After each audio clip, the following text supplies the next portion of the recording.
네, 안녕하세요. 오늘 저희는 보내주신 2025년 7월 23일자 미국 증시 동향 및 투자 전략 보고서 이걸 가지고 한번 얘기를 나눠보려고 합니다. 현재 시장을 좀 자세히 들여다보고 핵심 포인트들을 짚어보는 시간을 갖겠습니다. 네, 반갑습니다. 지금 보면 S&P 500 지수가 이틀 연속 사상 최고치를 찍고 있고요. 네, 맞아요. 나스닥도 8거래일 중에 7일이나 최고치를 경신했다니까. 겉으로 보기엔 정말 뜨거운 장세입니다. 기록적이죠. 그렇죠. 그냥 올랐다, 이게 다가 아니라 이 상승세 뒤에 진짜 뭐가 있는지, 또 앞으로 뭘 좀 주의 깊게 봐야 할지 이 자료를 토대로 한번 깊이 파헤쳐보죠. 시작해볼까요? 좋습니다. 그럼 먼저 시장 전반적으로 왜 이렇게 강한가 그 요인부터 좀 볼까요?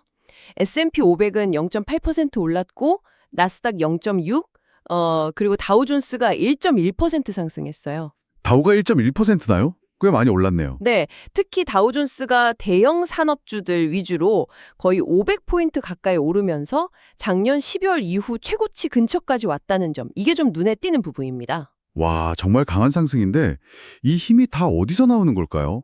보고서에 보니까 세 가지 요인이 있던데요.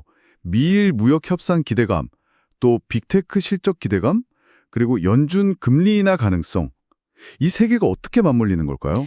정확히 보셨습니다. 지금 시장은 이 세 가지 기대감이 어우러져서 뭐랄까 삼중주처럼 움직이는 그런 모습이에요. 아, 삼중주요? 네. 미일 무역 협상이 잘 풀릴 거란 기대는 수출입 기업들에 좋고 또 빅테크 실적 발표는 기술주 성장 스토리에 대한 믿음을 더 강하게 만들죠. 그죠? 여기에 이제 연준이 금리를 곧 내릴 수도 있다는 가능성이 부각되면서 유동성이 풀릴 거란 기대까지 더해지니까요. 투자 심리가 확 살아나는 거죠. 이 세 가지가 아주 절묘하게 시너지를 내고 있습니다. 특히 그 빅테크 실적 기대감이 상당한 것 같아요. 어떤 기업들을 좀 주목해야 할까요? 네, 아무래도 애플, ALPL, 마이크로소프트, MSFT, 그리고 특히 엔비디아, NVDA 이런 기업들 실적 발표가 곧 있다 보니까 투자자들 관심이 엄청 쏠려 있어요. 엔비디아요. 네, 이 기업들이 지금 나스닥 상승을 이끌고 있다고 봐야죠. 엔비디아는 사실 7월 초부터 아주 강한 상승세를 보여왔고요. 기술주 말고 다른 쪽은 어떤가요? 아까 미일 무역 협상 얘기도 잠깐 나왔는데 그쪽 관련해서 움직이는 섹터도 있나요? 네, 있습니다. 그 무역 거래가 늘어날 거란 기대감 때문에 자동차나 부품주, 그리고 반도체 장비 관련주들도 흐름이 괜찮습니다. 그렇군요.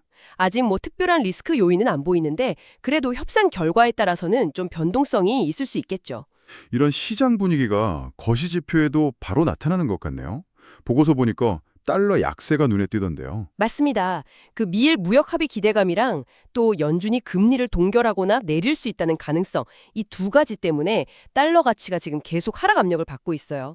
거의 2025년 들어서 가장 낮은 수준 근처까지 내려왔습니다. 달러가 약세면 보통 다른 자산 가격에 영향을 주잖아요. 금이나 유가 같은 원자재 쪽은 좀 어떤가요? 네, 그렇죠. 달러 가치가 떨어지면 보통 달러로 거래되는 원자재 가격은 오르는 경향이 있죠. 아하. 실제로 지금 금 가격도 안전자산 선호 심리랑 맞물려서 계속 오를 것 같다는 분위기고 국제 유가도 보세요. 브렌트유 85달러, WTI 81달러 선인데 꽤 높네요. 네, 사우디랑 러시아 감산 기대도 있고 수요 회복 신호도 있어서 4개월 만에 최고 수준을 유지하고 있습니다. 달러 약세가 이런 흐름을 좀 더 부추기는 면도 있고요. 다른 나라 시장하고 비교하면 미국 시장의 강세가 더 도드라지는 것 같은데요. 유럽이나 중국 쪽 상황은 어떤가요? 보고서에 언급이 있었나요? 네, 간략하게 있었는데요. 유럽은 그 ECB, 유럽중앙은행이 금리를 동결할 거라는 전망 속에서 글로벌 교역이 좀 회복되지 않을까 하는 기대로 일부 지수가 소폭 오르긴 했는데 미국만큼 강하진 않아요. 반면에 중국은 좀 부진합니다. 상반기 GDP 성장률이 생각보다 낮을 수 있다는 우려도 있고 경기가 계속 둔화되는 모습이라서요.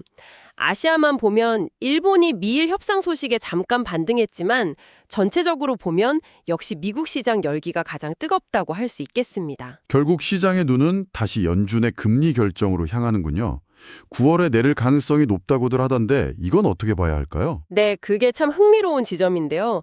파월 의장을 포함해서 다수 위원들은 9월 인하를 좀 시사하는 분위기인데 일부 위원, 예를 들어 원로 이사 같은 경우는 7월에 바로 내려야 한다고 주장하기도 하거든요. 아, 의견이 갈리는군요. 그렇죠. 근데 시장은 이미 7월 동결 확률을 97% 정도로 거의 기정사실로 보고 있어요.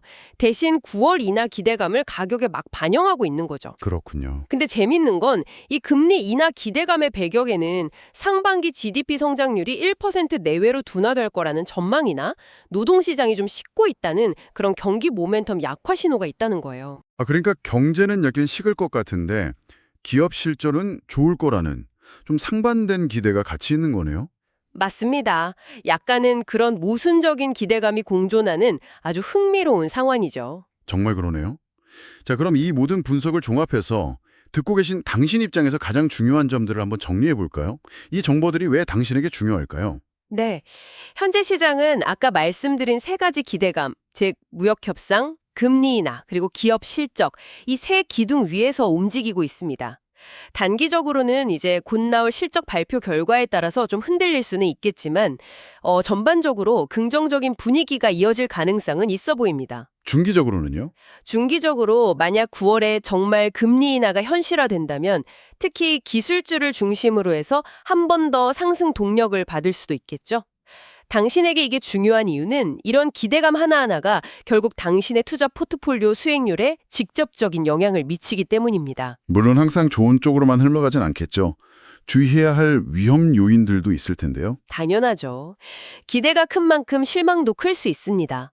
예를 들어서 미일 무역 협상이 생각보다 지지부진하거나 결과가 별로 안 좋을 경우 또는 갑자기 인플레이션이 다시 고개를 들거나 노동시장이 예상보다 너무 빠르게 식어버릴 경우엔 시장이 확 얼어붙을 수도 있어요. 이런 잠재적인 위험 요인은 항상 염두에 두셔야 합니다. 그렇다면 이런 상황에서 어떤 투자 전략을 좀 생각해 볼 수 있을까요? 만약 당신께서 안정적인 성장을 좀 더 중시하신다면 지금 시장을 이끄는 빅테크 외에 다른 S&P 500 안의 우량 종목들로 네, 그리고 또 아까 얘기 나온 달러 약세나 원자재 가격 상승 흐름을 감안해서 포트폴리오 위험 분산 차원에서 또 수익 기회를 잡는다는 차원에서 리밸런싱을 생각해 볼 수 있는데요.